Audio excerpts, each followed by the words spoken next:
Tea கடை கிச்சனை பார்க்க வந்திருக்கிற எல்லாருக்கும் வணக்கம். இன்றைக்கி நம்ம சூப்பரான டேஸ்டான இனிப்பான ஒரு ரெசிபி தான் பார்க்க போகிறோம். அதுக்கு முன்னாடி நம்ம வீடியோக்களில் இருக்கிற நிறை குறைகளை மறக்காமல் நீங்கள் கமெண்ட்டில் சொல்லுங்கள். அது மட்டும் இல்லாமல் உங்களுக்கு எந்த மாதிரியான ரெசிபிஸ் எல்லாம் போடணும் அப்படிங்கிறதையும் சொன்னீங்கன்னா உங்களுக்காக அதை ரெடி பண்ணி நம்ம சேனலில் போட்டுடலாம். ஓகே ஃப்ரெண்ட்ஸ், இன்றைக்கி நம்ம கடையில் இனிப்பு போலி போட போகிறோம். இந்த இனிப்பு போலியில் நம்ம என்னென்னலாம் ஆட் பண்ணோம்னா நல்லா சாஃப்டாக வரும் அப்படிங்கிறதையும் இடையில வந்து சொல்ல போகிறோம். ஸோ வீடியோவை ஸ்கிப் பண்ணாமல் கடைசி வரைக்கும் பாருங்கள்.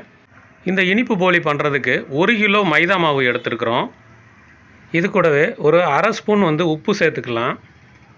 அடுத்ததாக ஒரு ஸ்பூன் வந்து மஞ்சள் பொடி வந்து சேர்த்துக்குருவோம். இந்த மஞ்சள் பொடி எதுக்கு சேர்க்குறோம்னா போலி வந்து நல்லா கலர்ஃபுல்லாக இருக்கணும், பார்க்குறதுக்கு நல்லாயிருக்கும், அதே மாதிரி ஹெல்த்துக்கு நல்லது. இப்போ இது கூடவே ஒரு 2 ஸ்பூன் வந்து நெய் சேர்த்துக்கலாம். நெய் ரொம்ப அதிகமாக சேர்க்க வேண்டாம், ஒரு சிலருக்கு வந்து அந்த நெய் மணம் வந்து பிடிக்காது. இப்போ இது கூடவே 150 கிராம் கோதுமை மாவு வந்து சேர்த்துருக்குறோம். நார்மலாக மைதா மாவு மட்டும் வச்சு தான் வந்து போலி போடுவாங்க. இப்போ இந்த கோதுமை மாவு எதுக்காக நம்ம சேர்க்குறோம் அப்படின்னா, போலி போட்டு முடித்ததுக்கப்புறம் நம்ம மைதா மட்டும் போட்டிருந்தோம் அப்படின்னா இழுக்கும்போது ரொம்ப ஜவ்வாக வர்ற மாதிரி இருக்கும். அந்த ஜவ்வுத்தன்மையை குறைக்கிறதுக்காகவும் நல்லா சாஃப்ட்னஸ் கொடுக்குறதுக்காகவும் தான் இந்த கோதுமை மாவு வந்து சேர்க்குறோம். இப்போ நம்ம மைதா, கோதுமை மாவு, நெய் எல்லாமே வந்து நல்லா கலந்து வர்ற மாதிரி ஃபுல்லாக வந்து ஒரு வாட்டி மிக்ஸ் பண்ணிக்கிடுவோம். இப்போ மாவில் கொஞ்சம் கொஞ்சமாக தண்ணி சேர்த்து பிசைஞ்சிக்கலாம். இப்போ மாவு இன்னும் பொழு பொழுன்னு தான் இருக்குது, அதனால் இன்னும் கொஞ்சம் தண்ணி சேர்த்து நல்லா பிசைஞ்சிக்கலாம். மாவு பிசைகிறதுலே ரொம்ப கஷ்டமானது இந்த மைதா மாவு பிசைகிறது தான். ஏன்னா மற்ற எல்லா மாவும் வந்து பிசையும் போது ரொம்ப ஃப்ரீயாக இருக்கும், டக்கு டக்குன்னு வந்து பிசைஞ்சு முடிச்சுருவோம். ஆனால் மைதா வந்து நாங்கள் அதிகமாக போலி போடுறதுனால மிஷின் அதுக்கு தனியாகவே ஒன்று வாங்கி வச்சுருக்குறோம். ஆனால் இப்போ உங்களுக்கு தெரியணும் அப்படிங்கிறதுனால தான் கையில் பிசைஞ்சு காட்டிகிட்ருக்குறோம். ஆனால் நீங்கள் வீட்டில் போடும்போது இந்தளவுக்கு மாவு போட மாட்டீங்க, ஒரு 1/4 கிலோ அந்த மாதிரி தான் போடுவீங்க. ஸோ அதனால் உங்களுக்கு அது ஈஸியான வேலை தான். இப்போ ஆரம்பத்தில் நம்ம சேர்த்த மஞ்சள் பொடி கொஞ்சம் காணாத மாதிரி இருந்ததுனால எக்ஸ்ட்ரா ஒரு அரை ஸ்பூன் வந்து மஞ்சள் பொடி சேர்த்துருக்குறோம். இப்போ மஞ்சள் பொடி சேர்த்ததுக்கப்புறம் மறுபடியும் நல்லா மாவை பிசைஞ்சிக்கலாம். இப்போ ஓரளவுக்கு கொஞ்சம் கெட்டி பதம் வந்திருக்கு. இப்போ இந்த மாவை எப்படி பிசையணும் அப்படின்னா, மாவை சைடில் இருக்கிறத எடுத்து எடுத்து உருட்டி அப்படியே சென்டரில் வந்து அமுக்கிக்கிட்டே இருக்கணும். அதுதான் ஈஸியான வேலை. பரோட்டாவுக்கு இந்த மாதிரி தான் மாவு பிசைவாங்க. ஏன்னா நேரடியாக போட்டு அழுத்தி பிசைய முடியாது, அதனால் சுற்றி இருக்கிறத எடுத்து எடுத்து சென்டரில் வச்சு ப்ரெஸ் பண்ணிக்கிட்டே இருப்பாங்க. மாவும் நல்லா ஒன்றா சேர்ந்துக்கிட்டே இருக்கும். இப்போ மாவு நல்லாவே கட்டி சேர்ந்து வந்திருக்கு. இதுக்கு மேலே நம்ம எண்ணெய் சேர்க்கணும். 1 கிலோ மாவுக்கு நாங்கள் 50 ml நல்லெண்ணெய் சேர்த்துருக்குறோம். நீங்கள் வீட்டில் பண்ணாலுமே நல்லெண்ணெயே சேருங்க, வேறு எந்த ஆயிலும் வந்து சேர்க்க வேண்டாம். எண்ணெய் சேர்த்ததுக்கப்புறம் மறுபடியும் அதே மாதிரி மாவை சைடிலேருந்து உருட்டி உருட்டி சென்டரில் அப்படியே ப்ரெஸ் பண்ணிகிட்டே இருந்தீங்கனாலே போதும். இப்போது மொத்த மாவும் ஒரு ரப்பர் பதத்துக்கு வந்த உடனே அப்படியே வந்து நிப்பாட்டிடலாம் மாவு பிசைகிறத.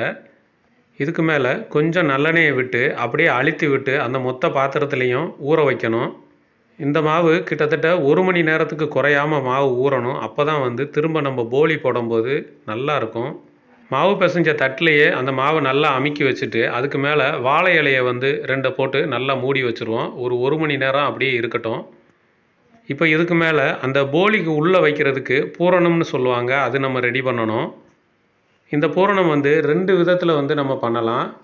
ஒன்று வந்து தேங்காய், பொட்டுக்கடலை, வெல்லம் போட்டு மிக்ஸ் பண்ணி அதை வச்சு பண்ணலாம். இன்னொன்று கடலைப்பருப்பு, வெல்லம் கலந்து அதுவும் பண்ணலாம். இப்போ இன்றைக்கி நம்ம பண்ண போகிறது தேங்காய் வச்சு தான் பண்ண போகிறோம். இதுக்காக 2 தேங்காய் எடுத்துருக்குறோம். 2 தேங்காயை உடைச்சி ஃபுல்லாக வந்து துருகி பூ மாதிரி எடுத்துக்கிடுவோம். இதுக்கு அடுத்ததாக ஒரு 150 கிராம் பொட்டுக்கடலை தனியாக எடுத்து வச்சுக்கிடுவோம். அதோட வெல்லம் வந்து ஒரு 300 கிராம் எடுத்து அதையும் நல்லா நொறுக்கி எடுத்து வச்சுக்கலாம். இப்போ இந்த தேங்காய் துருவல், பொட்டுக்கடலை இதோட சேர்த்து கொஞ்சம் வெல்லம் எடுத்து போட்டு மிக்சியில் வந்து அடிக்கணும். நீங்கள் வீட்டில் பெரிய ஜார் வச்சுருந்தீங்க அப்படின்னா மொத்தமாகவே வந்து போட்டுடலாம். சின்ன ஜார் இருந்ததுன்னா கொஞ்சம் பூ, கொஞ்சம் பொட்டுக்கடலை, கொஞ்சம் வெல்லம் அப்படி 2-3 தடவை போட்டு எடுத்துக்கோங்க. சின்ன ஜார் இருந்தது அப்படின்னா.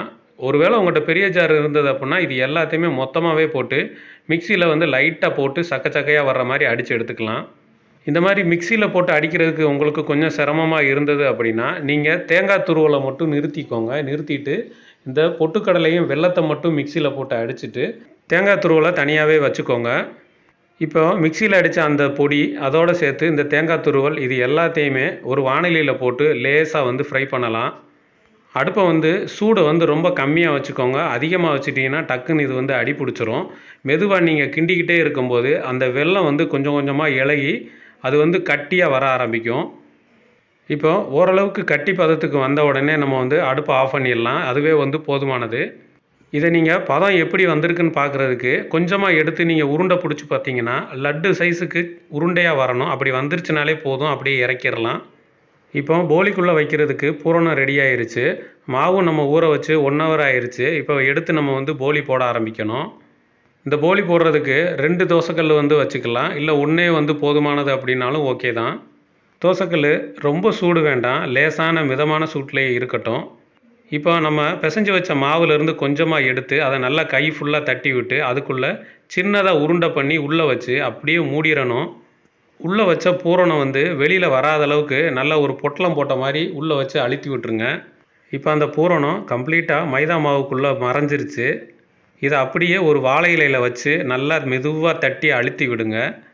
இதில் வாழை இலையிலையும் நல்லெண்ணெய் தடவிக்கோங்க, கையிலையும் வந்து நல்லெண்ணெய் வச்சுக்கோங்க. அப்போ தான் வந்து நல்லா ஃப்ரீயாக இருக்கும் வேலை பார்க்குறதுக்கு. இந்தளவுக்கு அழுத்தி விட்டால் போதும், ரொம்ப நைஸாக தேய்ச்சிட வேண்டாம். இதை இலையோடு தூக்கி அப்படியே தோசைக்கல்லில் போட்டுட்டு அப்படியே இலையை மட்டும் தனியாக எடுத்துடலாம். அடுப்பு வந்து லேசான சூட்டில் இருக்கிறதுனால அது மெதுவாக தான் வேகும். இதுக்கு மேலேயே லேசாக வேணும்னாலும் நல்லெண்ணெயை வந்து ஊற்றிக்கலாம். இப்போ இது ஒரு பக்கம் வேகிறதுக்குள்ளே இன்னொரு போலியையும் வந்து நம்ம தட்டி எடுத்து வச்சுக்கலாம். இப்போ போட்டது ஒரு 2 நிமிஷம் ஆயிடுச்சு. ஓரளவுக்கு ஒரு பக்கம் வெந்திருக்கும். அப்படியே வந்து திருப்பி போட்டுடலாம். இந்த போலி நம்ம போடும்போது வெள்ளையாக தான் இருக்கும். கொஞ்சம் வேக வேக தான் அதுக்கு வந்து கொஞ்சம் கலர் கொடுக்கும். அதுக்கப்புறம் தான் அந்த மஞ்சள் கலரே வந்து தெரிய ஆரம்பிக்கும். அப்படியே ஒவ்வொன்றா தட்டி போட்டு அந்த தோசைக்கல்லில் போட்டு அப்பப்போ வந்து திருப்பி விட்டுக்கிட்டே இருங்க. ஒரே பக்கமே வச்சிட வேண்டாம். ஒரு பக்கம் கருத்துருச்சு அப்படின்னா நல்லாவே இருக்காது. இப்போது போட்ட போலி நல்லாவே வெந்து வந்துருச்சு. அதை எடுத்து வாழை இலையில் வச்சு ஒரு நிமிஷம் லேசாக ஆற விட்டு அதுக்கப்புறம் பிச்சு சாப்பிட்டு பார்த்தோம்னா அந்த இனிப்பு டேஸ்ட்டு வேறு லெவலில் இருக்கும். ஈவினிங் டைமில் சின்ன குழந்தைங்களுக்கு இந்த இனிப்பு வந்து சூப்பராக பிடிக்கும். ஸோ வீட்டில் நீங்களும் செஞ்சு உங்கள் பிள்ளைங்களை அசத்துங்க. நாம் அடுத்து ஒரு சூப்பரான டேஸ்டான வீடியோவில் சந்திக்கலாம். Thank you friends.